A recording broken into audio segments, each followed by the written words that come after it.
चलो बेटा ऐसा करो, टॉपिक का नाम डायरेक्ट लिखेंगे सारे बच्चे, और टॉपिक है जीपी। जीपी की फुल फॉर्म क्या होती है बेटा? जीपी होता है ज्योमेट्रिक प्रोग्रेशन।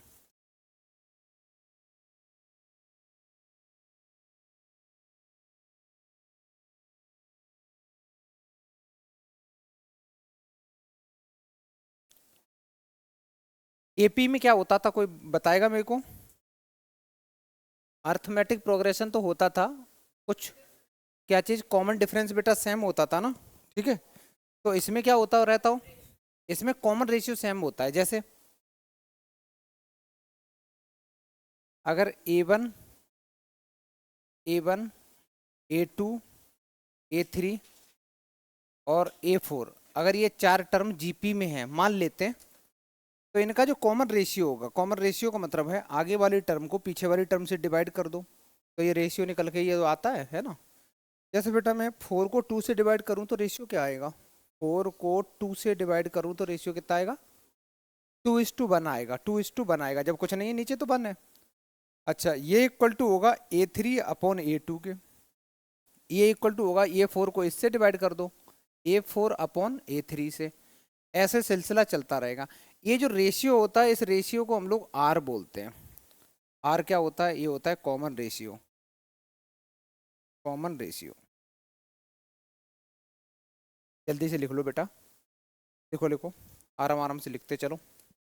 आजा बेटा जल्दी आ। अच्छा सुनो, इतना लिखा। इसके बाद में क्या, एपी में क्या होता था, इसको बार बार एपी से रिलेट करेंगे। एपी में हम लोग पहले कॉमन डिफरेंस निकालते थे, A2 - A1, A3 - A2, A4 - A3 करके। उसके बाद नेक्स्ट टर्म क्या करते थे, क्या निकालते थे, कोई फॉर्मूला बताओ nth टर्म का। तो इसमें भी लिखो बेटा nth term of an AP, लिखो nth term of an AP, नहीं sorry GP, nth term of GP.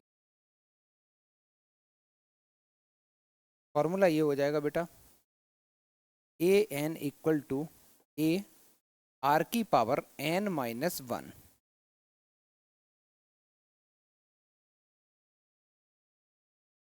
बताओ n क्या होगा बेटा? कोई कह रहा नेचुरल नंबर, देख रहे हैं बेटा, हम एपी जीपी पढ़ रहे हैं तो नंबर ऑफ टर्म्स n होगा, नंबर ऑफ टर्म्स n होगा। और a क्या होगा? ये बेटा फर्स्ट टर्म हो जाएगा तुम्हारा, ये तुम्हारा फर्स्ट टर्म हो जाएगा। और r क्या हो जाएगा? ये कॉमन रेशियो हो जाएगा, ये कॉमन रेशियो हो जाएगा। फॉर्मूला क्या है बेटा? फॉर्मूला पढ़ो, 33 क्या है? ए आर की पावर n-1, ठीक है, r कॉमन रेशियो है। इसके बाद में, इसके बाद में चलो यही लिखते हैं। इसके बाद लिखोगे sum of n terms of GP.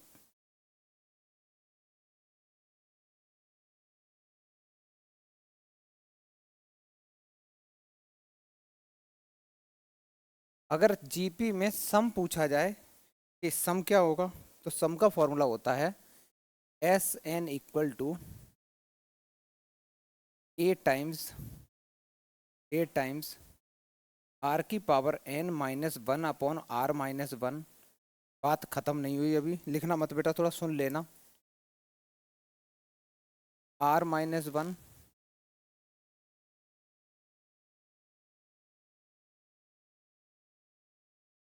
या तो फॉर्मूला ये रहेगा या फॉर्मूला ये वाला रहेगा। अच्छा ध्यान से सुनना, मैं क्या कह रहा हूँ। जब जब कॉमन रेशियो, जब जब कॉमन रेशियो 1 से बड़ा होगा, जब जब कॉमन रेशियो 1 से बड़ा होगा, तो हमारे पास ये फॉर्मूला हम लोग लगाया करेंगे। और जब जब कॉमन रेशियो 1 से छोटा होगा, तो हम ये वाला फॉर्मूला लगाया करेंगे, ठीक है।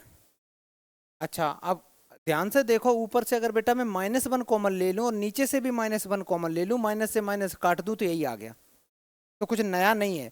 तो तुम्हें तो यही बोलूंगा, हमेशा ऊपर वाला फॉर्मूला लगा दो, आंसर हमेशा सेम आता है, ठीक है। वो तो माइनस से माइनस कट जाएंगे, कोई दिक्कत नहीं है, ठीक है। लेकिन ये ऐसे फॉर्मूले बुक्स में लिखे हैं इसलिए लिखा दिया मैंने। तो सम का क्या फॉर्मूला है? A टाइम्स r की पावर n-1/r-1। सब कुछ पता ही है तुम्हें, ए होती है फर्स्ट टर्म, आर होता है कॉमन रेशियो, और एन होता है नंबर ऑफ टर्म्स, ठीक है। जल्दी लिखो, देखो तो। जैसे उसमें nth term from the end का क्या फॉर्मूला होता था, याद है किसी को? L minus n minus one into d होता था। इसमें क्या होता है, L टाइम्स L क्या हो जाएगा बोलो बेटा, लास्ट टर्म हो जाएगी। ये हो जाएगा L वन अपॉन आर की power n minus one. R common ratio, n number of terms है। ये फॉर्मूला लिख दिया। लिखने के बाद में अच्छा, अब अगर तुमसे कोई पूछे, एक एक नोट करके लिखेंगे बेटा, मैं इसको हटाता हूँ, नोट करके लिखोगे, नोट करके लिखोगे। If a b c are in GP, अगर ए बी सी जीपी में है, ए बी सी अगर जीपी में है, तो इसका मतलब इनका कॉमन रेशियो सेम होगा। मैं कॉमन रेशियो कैसे लिखूंगा, कोई बच्चा बताएगा? B by a equal to c by a, c by b, सही बोला, c by b. Cross multiply करना बेटा, प्रत्युष कर, ए सी, ये आ गया। ये एक रिजल्ट याद रखना है, अगर तीन नंबर तुम्हारे पास जीपी में है, तो बीच वाले एक नंबर का स्क्वायर इक्वल टू होगा product of first and last. फिर से सुनो, अगर तीन नंबर जीपी में है, तीन नंबर जीपी में हैं, तो बीच वाले नंबर का जो स्क्वायर है वो इक्वल टू होगा product of first and last. ऐसे सुनो, मान ले बेटा मैंने लिखा दो, फिर मैंने लिखा चार, दो दूनी चार, चार दूनी आठ। पहले तो ये बताओ, ये तीनों नंबर जीपी में है या नहीं है? ये जीपी में है बेटा। अब बीच वाले नंबर का स्क्वायर करो, क्या ये फर्स्ट और लास्ट के इक्वल आ रहे हैं? बिल्कुल आ रहे हैं भाई, खुश हो जाओ। समझ में आ गया? तो हमें एक रिजल्ट ये याद रखना। ये मैंने क्यों याद कराया, तुम लोग याद करो थोड़ा सा 10th क्लास के बारे में। मैं बोलता था कि ए बी सी अगर एपी में है, एपी में है, ए बी सी अगर एपी में है, तो इनका क्या होता है, कॉमन डिफरेंस कैसा होता है, सेम।